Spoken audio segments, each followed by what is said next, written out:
ღმერთი თავის სიყვარულს ჩვენ და მიმით გვიმჟღავნებს, რომ ქრისტე ჩვენი გულისათვის მოკვდა, როცა ჯერ კიდევ ცოდვილნი ვიყავით. კაცობრიობა პერსონალურად, სარწმუნოებამდე, წმენაში მოსვლის მერე, ეკლესიურობის მერეც, მაინც, სულ ყველგან ცოდვილი ვარ და მოკვდა მაშინ, როცა მე ჯერ დაბადებულიც არ ვიყავი, მაგრამ ჩემთვის შექმნა მთელი სამყარო და გამithვალისწინა და ჩემი ცოდვებიც იტვირთა და მოკვდა. გესმით, დაბადებულიც კი არ ვიყავი და იცოდა მე რა ნაგავიც ვიქნებოდი და გამithვალისწინა და მაშინაც მოკვდა. მით უმეტეს ახლა როცა მისი სისხლით გავმართლდით, მისივე მეოხებით თავს დავაღწევთ რისხვას და როცა ახლა სისხლი დაღვარა ჩემთვის, როცა მეს მივიღე, ჩემი სისუსტით, მაგრამ მაინც მივიღე, ჩემი უძლურებით მაინც ვცდილობ ერთგულებას, არ ვცდილობ გავიქცევ, ვცდილობ გულის სიტყვებს, ვნებებს, ცოდვას, ეშმაკს, ვებრძოლო, ძალისებ, ვუერთგულო, მინდა, ამას მაინც ვამბობ, არ შემიძლია, მაგრამ მინდა, ამას რომ მაინც ვამბობ, მინდა.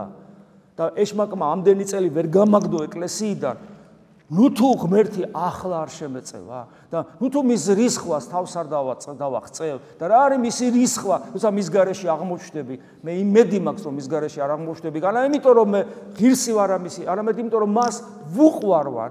ასეთი ნაგავიც, დიახ, ასეთი ნაგავიც. ოღონდ მე უნდა მინდოდეს, რომ მასთან ვიყო.